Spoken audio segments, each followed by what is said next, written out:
Hello, everybody. Eric here with a top 7 list. Why 7, you may ask yourself? Well, because that's all I have here, and I didn't want to repeat creators for this particular list. This is my top 7 micro budget horror films, and I'll get into why the quotes in a moment. But I could have filled this list with the same creators over and over and over again. But I wanted to just pick one thing from essentially each person or group of people to highlight their stuff. And some micro budget. Not sure if that's 100% accurate. I was trying to decide how to label this. Independent didn't seem quite right because when people think of independent films, generally, the general populace, I think of anything that's not made by a major studio.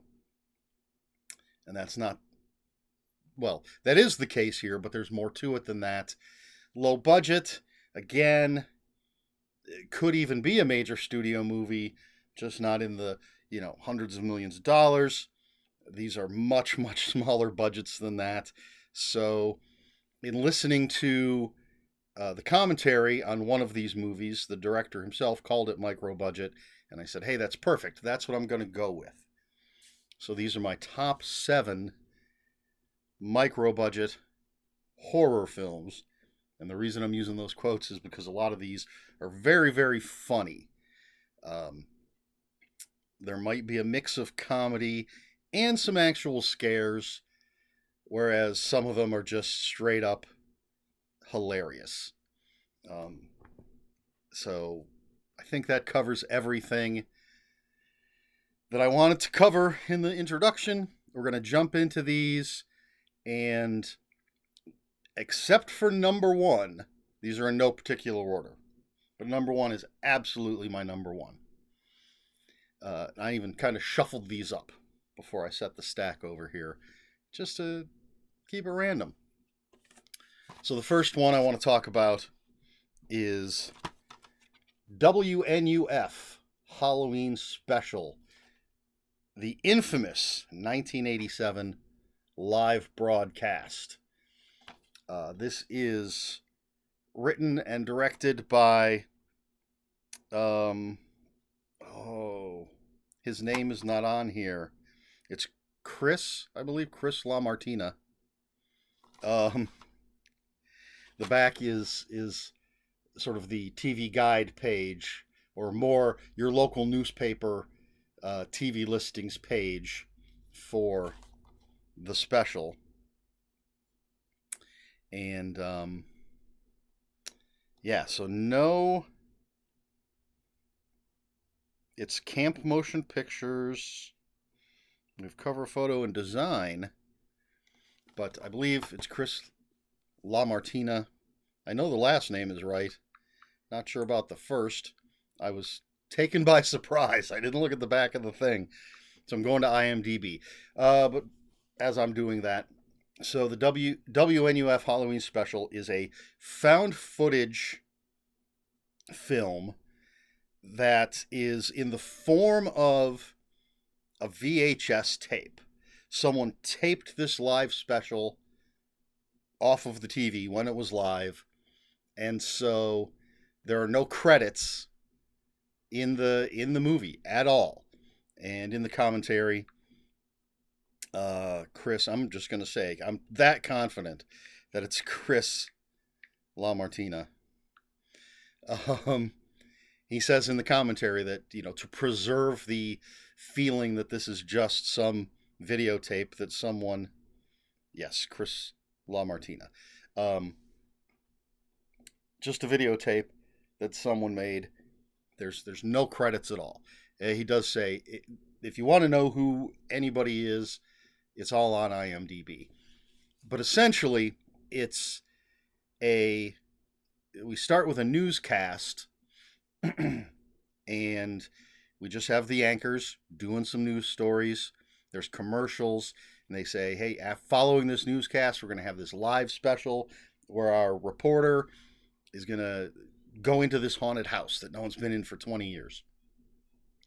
And so we get through the newscast and we get to this live special, and the reporter has a pair of paranormal investigators who are absolutely based on Ed and Lorraine Warren, and he has a priest with him.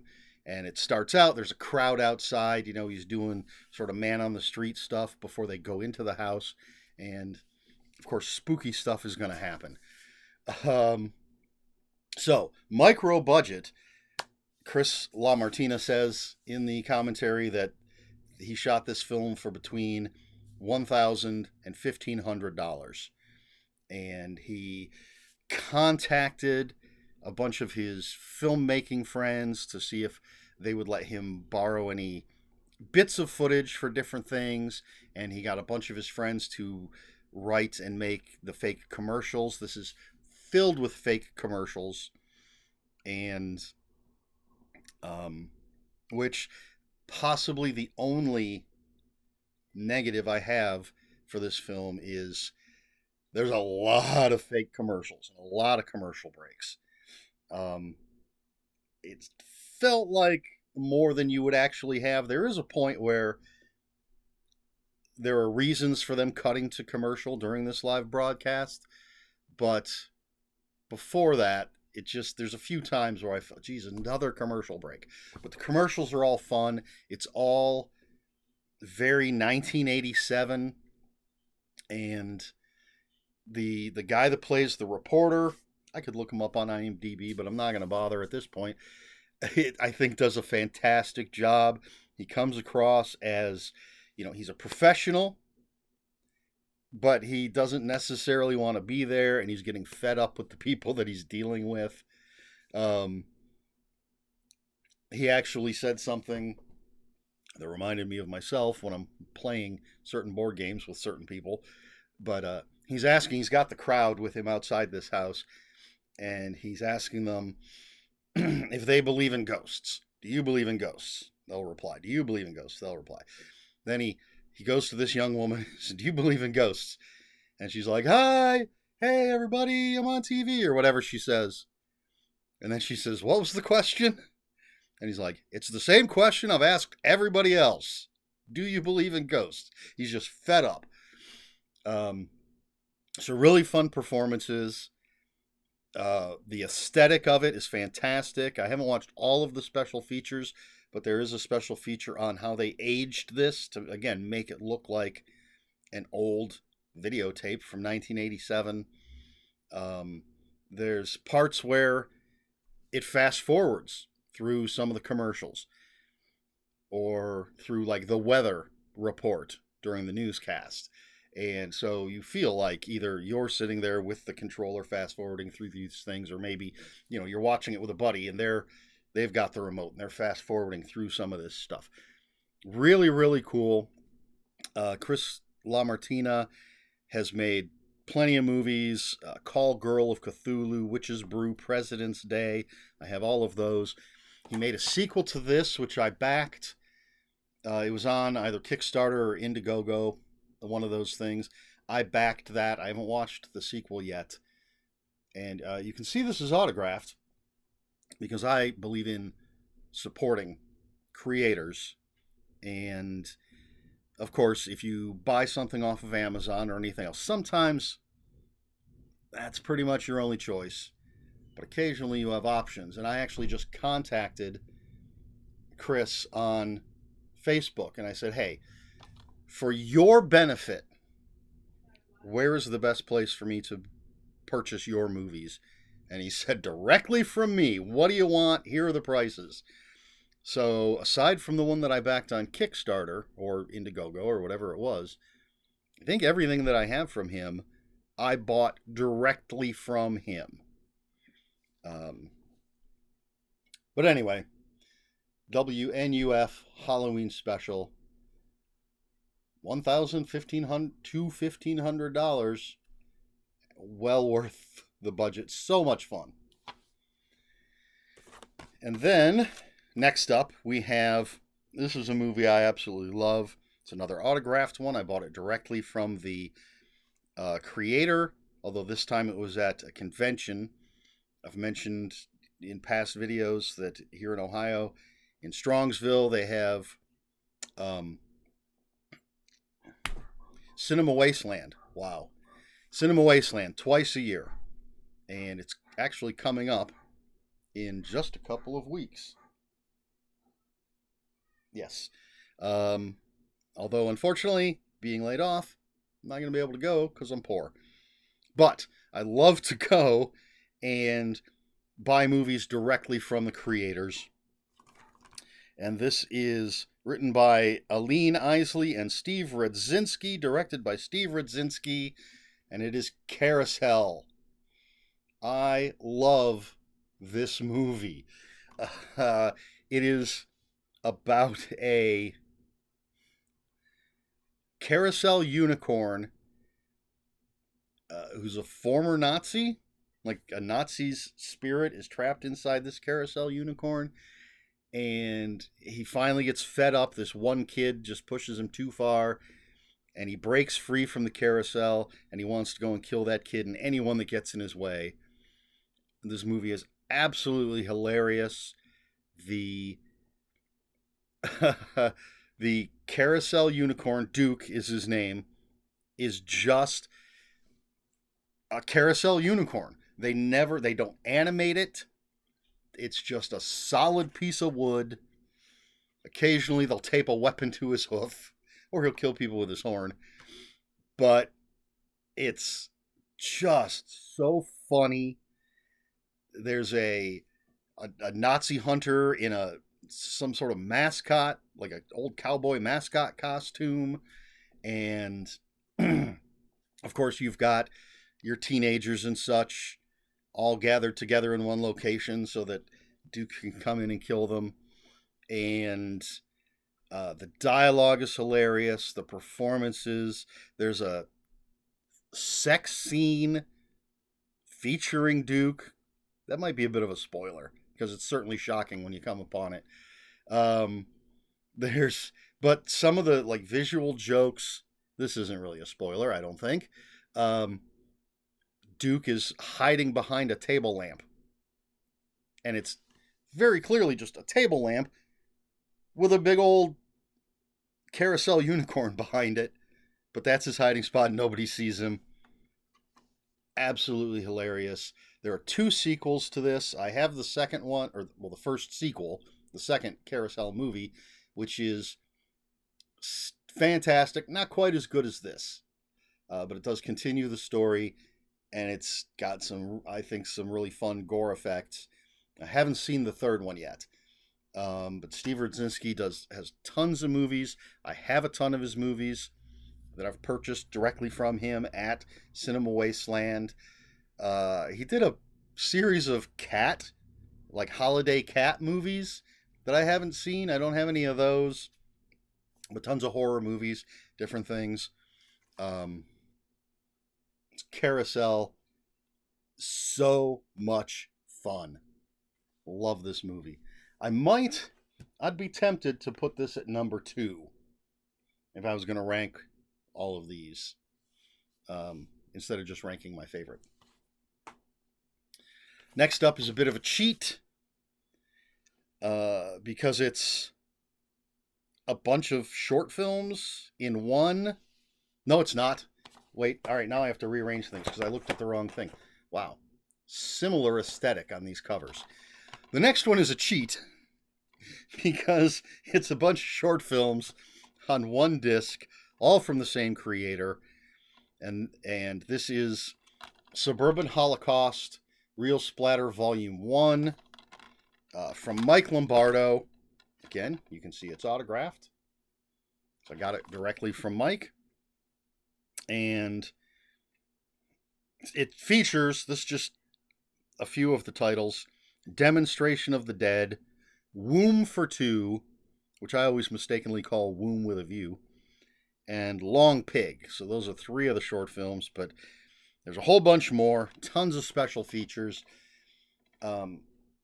Mike Lombardo, writer, director, prose author, actor, technically, special effects artist, just a great guy.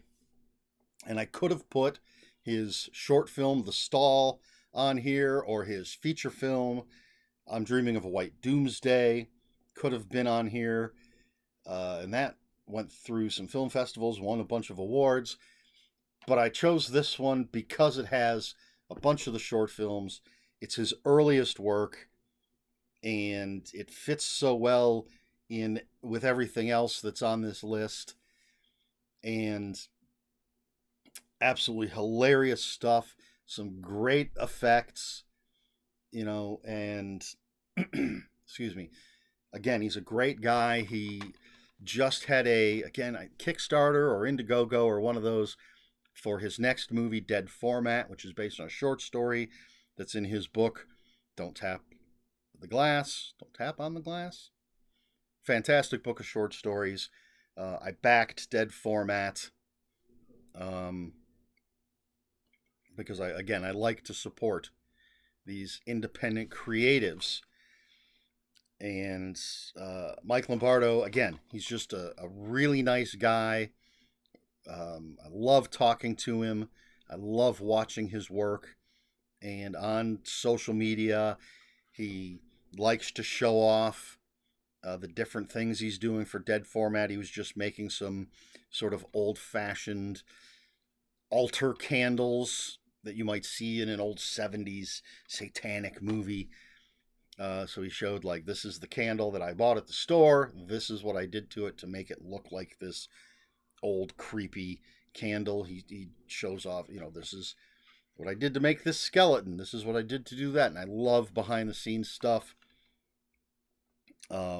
He's actually the subject, or one of the subjects, of a documentary about independent filmmaking that I have not seen and I don't recall the name of, but I would like to see it. So, Suburban Holocaust, Real Splatter, Volume 1. Just great, great fun, horror, comedy. I absolutely love it. Love all his stuff. Now, so this is the one I actually picked up. That's not an anthology. It's a straight up movie, but I'm just going to put these next to each other so you can see how I might have initially, with just a quick glance, confused the covers. But this is Splatter Movie, the director's cut. Again, autographed because I bought it directly from the filmmakers. This is a Happy Clouds picture. It is written by Mike Watt, directed by Amy Lynn Best. Mike and Amy Lynn are always at Cinema Wasteland. When you walk in the main doors to the showroom, and you just jog to the right a little bit, they're right there. They're always right there at that table. I believe I have all of their movies. And again, I could have put any number of their movies on here. The first thing I ever watched from them was The Resurrection Game, which is a zombie movie. They have a vampire movie. They have a demon movie that takes place in a bowling alley. All fun, all incredibly low budget. But the reason I went with Splatter Movie is because this is it's very fun and it's very meta. And so on the back it says, an independent film crew arrives at a haunted attraction to shoot a low-budget slasher movie, unaware that they are being stalked and murdered by a killer masquerading as one of the crew. So you have you have a few. Not sure of the number. There are some people who are essentially playing themselves, and this has Debbie Rochon is in it. Tom Sullivan, who did effects for the original Evil Dead movies, and used to be at Cinema Wasteland every time with his Evil Dead Museum. He's also done a ton of H.P. Lovecraft art. There was a book, I think it might have even been 2 books, that were sort of a bestiary of Lovecraftian creatures. He did all the artwork for those. And I believe his artwork is on the original cover, for the first edition of the game Arkham Horror. A really nice guy. But anyway, he's in this. Again, Debbie Rochon, who is just a fantastic B movie queen, has done tons and tons of stuff, and a bunch of other people. I'm not going to read everybody's names, but really a fun meta movie within a movie kind of thing, and it's a slasher, and it's a murder mystery, and again, made by just really nice people, and so splatter movie, the director's cut. Not sure what else to say about that. Is every single one of these things autographed? This one is not. I might have grabbed the wrong copy of this particular movie, but that's neither here nor there. Next up, we have Revenge of the Spacemen, and this is not going to tell me. Here we go. Where is it? Written by Connor Duffy, directed by J.P. Summers, and I've got a couple of autographs on there. I also have an autographed poster. This was shot in Ohio, and it is, I think, can't officially say, personally, kind of a sequel to Invasion of the Saucermen, which is one of my favorite old sci-fi movies. These guys definitely look like the Saucermen from Invasion of the Saucermen. And so essentially it says it's aliens versus hillbillies and the youth of America in this whacked out of this world sci-fi horror comedy. Aliens return to enact revenge for failed past attempts at invasion. One of the stars of this is Janet J., who is the Mummy from The Mummy and the Monkey, the horror hosts. They're always at Cinema Wasteland. Very, very nice people. And so she's one of the stars of this movie. I think beer. I could be completely wrong and mixing this up with something else, but I feel like beer is the secret weapon in this movie.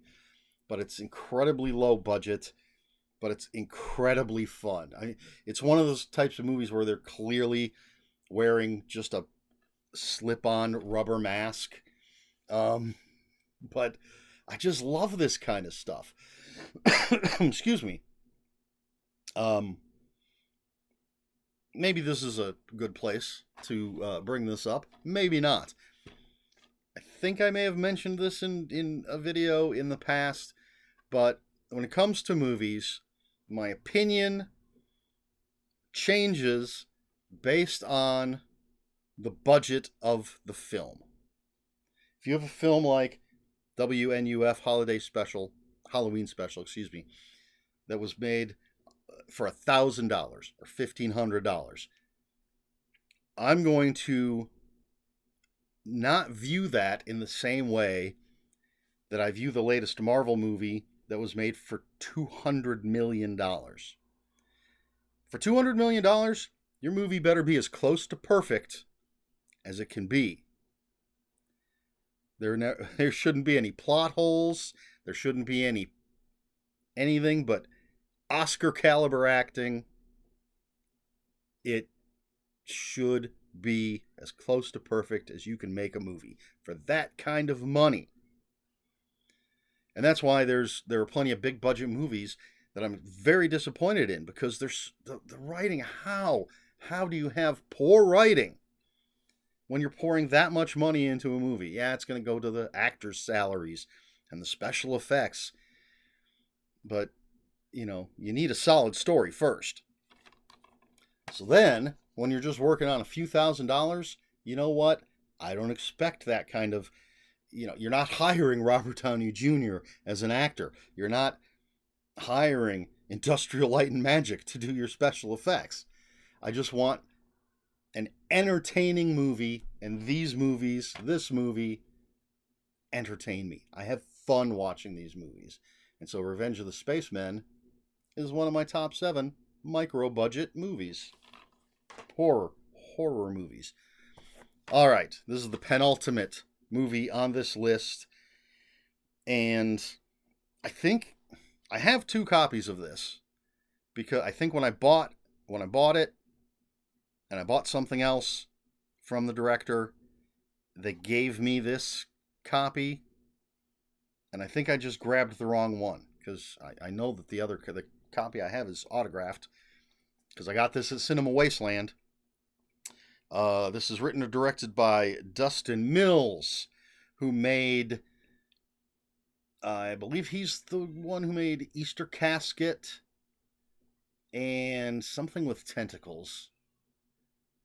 Is it just called Tentacles? Something. I have those, but I absolutely love this movie, which is The Puppet Monster Massacre. I got to show you the back cover. It's Muppets, but it's a horror movie. It's absolutely hilarious. So a bunch of teens are invited to stay at this mansion, not knowing that there's a crazy evil scientist in the basement creating a monster. There's gore, there's sex, and there's lots and lots of bunny rabbits. And it's just absolutely amazing. It is so funny, and it is so funny to see gore effects with what essentially are Muppets. I believe Dustin Mills said that his mother made the puppets for this movie, and I feel like there's a new edition of this movie, not a reboot. They remade it with better puppets or something. I don't know. I could be completely wrong about that. I haven't seen Dustin Mills in quite a while, but I believe I have an autographed poster for this as well. This movie, and there's the giant monster that the mad scientist is making. This movie is just so much fun. It's just fun. I don't know how else to explain my love for this movie. I could watch it, and I have watched it over and over again. All of these movies I can watch over and over and over again because I just enjoy them so much. It's comfort food. It's macaroni and cheese and hot chocolate, pizza, and these movies. And a lot, if not all of the characters named after famous people. I know one character's name is Raimi. I don't remember all the other characters' names, but that's neither here nor there. Puppet Monster Massacre, a fantastic film. And then finally, my number one. For a long time, I would watch this every Halloween, literally on Halloween. This is the movie I would watch. It's autographed because I met the star of this movie. That's how I discovered this movie. And this is Chainsaw Sally. I love that cover. This is written and directed by Jimmy O. Burrill. Not sure if that's exactly how you pronounce his name. And it stars April Monique Burrill. It's Burril, Burrill. April Monique, she was at Cinema Wasteland, and she was incredibly nice. I bought this. I got an autographed picture and a pin, a What Would Sally Do pin. And this is the story. I haven't really talked about the stories of a lot of these, have I? I don't remember. I think I did. Anyway, Sally, when she was young, she and her younger brother and her mom and dad, it's Christmas, some crazy people came in, murdered her family. It's just her and her brother. Now they're just in the woods. They grow up alone in the woods. And then modern day, Sally works as a librarian at the local library by day, and by night she's a psycho Punisher type character. The very opening scene, I think, is her hunting down and killing someone for an overdue book. So she's a little off her rocker. Um, and then there's sort of a land deal. There's inept cops, and there's realtors, isn't land developers, uh, evil land developers. There's a romantic subplot. There's maybe not some. There's one guy that's not so bad, but maybe he's not as good as he seems. Um, and they're just great, great gore, great kills. There's one scene in particular, my favorite gore shot in the whole thing is, I'm not going to give it away, but it involves a young woman that is tied up, being held captive with a plastic kiddie pool beneath her. That's all I'm going to say. There's a great scene with this douchebag guy and a sparkler, but just so much fun. I don't know what the budget is. I only know the budget of WNUF Halloween Special because I just watched the commentary and he mentioned it. But these are all, again, micro budget, truly independent movies being made by people that love movies. And they're just in their hometowns or nearby, gathering their friends together and making films. Jimmy O. Burrell and April Monique. After Chainsaw Sally, there were 2 seasons of a Chainsaw Sally TV show on the internet. I bought the first season after it had already come out, and you can watch it like it's a sitcom. You can actually watch it with a laugh track. And then I backed the second season again on Kickstarter or Indiegogo, whatever it was. And then there's another full-length movie called It's Groundhog Day, Chainsaw Sally. They have, I think, one of their earlier films is called Silver Scream, I believe.